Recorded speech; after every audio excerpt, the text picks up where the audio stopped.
Hello, I'm Bernhard Wolff, and here are some impressions of my speech at the World SalesLeaders Conference in New York City.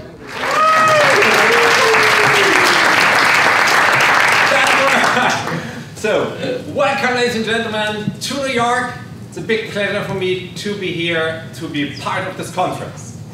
And yes, it's a creative place. Actually, yesterday when I checked in my hotel room, I entered the room, and in the middle of the room I found a baby bed. So I don't have a baby with me. I have one at home, or two, I don't know. But I don't have a baby with me.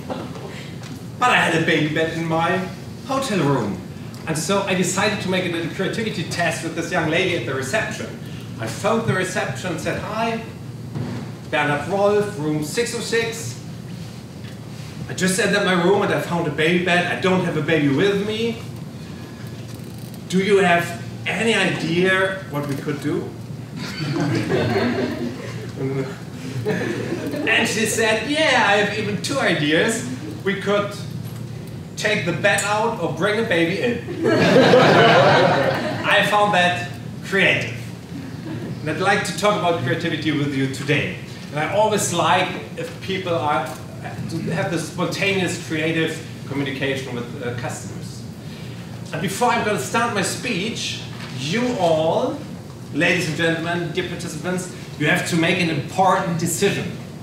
You have to decide in which language you want me to talk to you for the rest of the day. English.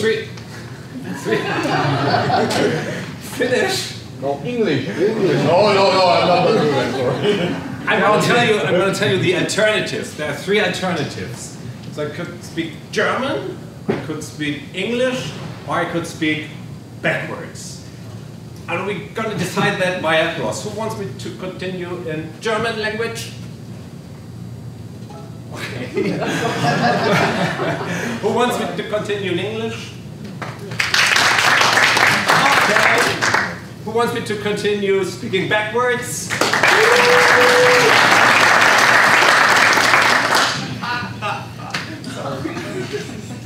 That is typical for innovators, because if you have two useful ideas and you add a completely stupid one, that's not going to be the favorite.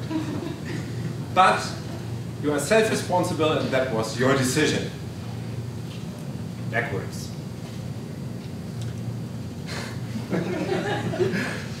Mucki-Mupse Williamchen, Reichert Yrgis Njacht, Lefnes Nakaitwa, Noella is the illusionist solution, the Bifte Jatsatnes Rafsa. That was backwards. Yeah, I got it. And, yeah, you got it. You got it, and all the others have to believe me. Yeah. That's over. But, you know, as a little child, backwards speaking helped me to be kind of different, to be unique, and to have something to perform. And that started when I was a little boy, because I'm from Stockelsdorf, my hometown Stockelsdorf, close to Hamburg. And Stockelsdorf backwards says Frotzlekotz. Frotzlekotz. And that was my first word backwards, Stockelsdorf, Frotzlekotz. And that fascinated me, and I decided to turn around every single word. And in the age of 8, I decided to stop talking backwards and to stop talking forward, to only speak backwards. In the age of 8. Yeah. And my parents, when they realized that, I was 16.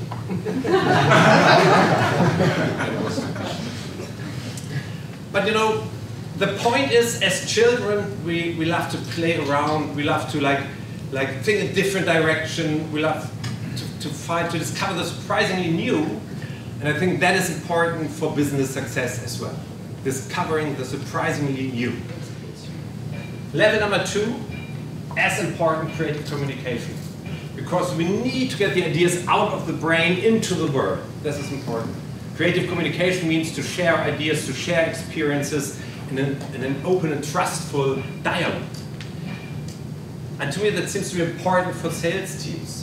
To share ideas, not only within the organization, but also with the client, with the customers. Listen to their ideas. You might call it co-creation, but the idea is to get the customer into the innovation process as early as possible in a creative dialogue. Not selling finalized products, but co-creating value together. And then we have the third level, and this is the innovation climate. Innovation climate means that you have to kind of motivate your people to think and act more creatively. Creative thinking, creative communication, creative climate. And if you want to use your network creatively, like you're a network here today, you can like share your ideas in the next break, talking to each other. But there is one thing crucial if you actually want to share ideas in a network. You know what that is? You have to get into contact fast and efficiently. Yeah? Get into contact fast and efficiently. And now I'm going to tell you how that works. So please all get up from your seats for a second and just follow my instructions. Yeah? All you have to do is turn to the left, shake hands, turn to the right, shake hands, and say, nice to see you, and wow, you're looking great. Nice to see you. Wow, you look great.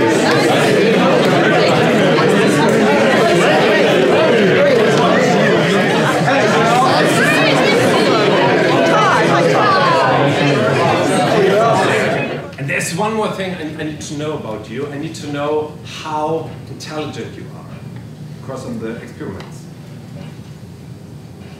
So here in the plenum, everybody, if you think that you are a little bit more intelligent than your neighbor,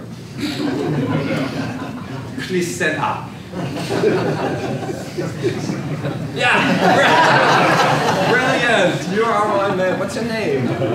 Nice to meet you. Michael. Yeah, big round of applause for Michael. You can stay on your seat. But even though you get a big round of applause. Michael, you're the only one who stood up. All the others didn't stand up. And why? Because we all think we are a little bit more intelligent than the others, but we are polite enough not to show it. You know? Principle number one is switch off your mental autopilot. And what does that mean? There are so many things that we do again, the same way, only because we always have done them this way. And it's amazing how fast our brain is programmed by our perception. I'm going to show you that in an experiment. Would you please focus on the screen? I need you all together. Please shout out loudly the colors that you see on the screen. Yeah? I'll be supporting you. This is the color pink. This is the color black. The color yellow. The color blue. The color green. Very good reaction. Just a little test, and you realize you get used to read the letters very fast, then it's hard to make the change. Just a little test. And that happens in daily life all the time. Why do we have this mental autopilot? Because it is efficient, energy saving. Best example, daily life, you drive home with your car, you drive home, you arrive at home automatically, and you won't remember anything that happened on the way. You know that? Yeah. That is efficient because you can think about the next presentation, telephone, listening to music, whatever. You will arrive at home automatically, even if you don't want to go there. And that is the problem. You have this mental autopilot, and it is efficient, but only as long as your goals doesn't change. If you have new goals, new strategies, new products, you have to switch off your mental autopilot, switch on your brain. And then you start being creative, because you need ideas how to reach your goals.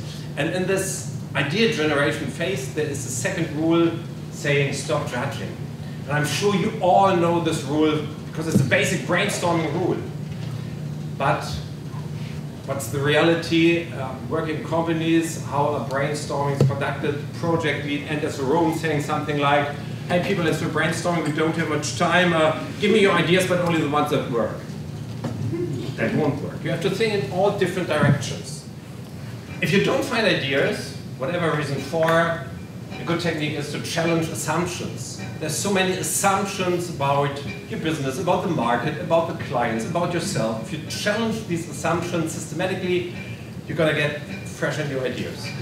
Let's do a little test whether you are able mentally to challenge assumptions. please answer this question. 20 minutes time. You already got it.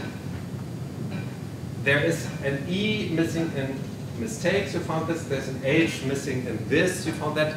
But what is the third mistake? 3. It's 3, yeah. The third mistake is, it's only 2 mistakes. And now, time out. How did your brain work? You were looking at the screen and then you found out, yeah, there's an E missing in mistakes. First spelling mistake, success. Then you found, there's an H missing in this. Second spelling mistake. And then for a moment, you were looking for the third spelling mistake, didn't you? And why? Because we think if a strategy works one time and the second time, it will work forever. And that doesn't work. You know that if you ever tried to use a ticket machine. And then we have the principle of changing perspective. That is a buzzword and it is used very often. We have to change perspective. But what does it mean? It can mean different things. To change perspective, to me, it is related to the location. We think differently in different locations. And when you ask people, where do you have your most brilliant ideas, what would they say? All right, in the shower. In the shower, on the loo, in the wet zones. Yeah, and since I know that, my office looks like that. Actually, many people say, I've got ideas on the toilet. And we are creative in the wet zones, and why? Because the boss is absent. Normally. Yeah. You know a different story. But people hate control. Creative work means people don't want to have control. The so-called perceived control is the biggest impediment for creativity in companies. And this is why people are not creative in their working space, because they feel control almost all the time. So if you want to make your people more creative, give them those areas which are free of perceived control. And change location. Surprising locations, go to different places to carry out brainstorming. And the most important perspective that you can switch to is the perspective of your client, for sure, to understand how he actually recognizes your brand, your service, and really to understand what's valuable for him. Change to the perspective of your client, co-create together with your client. And then we have combining. It's kind of basic principle of innovation, because innovations just don't appear from nowhere. They are always combinations of concepts that already exist. Yeah, give you some examples from daily life products. Once somebody was thinking wheel and suitcase at the same time, invented was the trolley. Once somebody was thinking boat and barbecue, the same time, invented was barbecue boat. Once somebody was thinking playground and kitchen the same time, invented was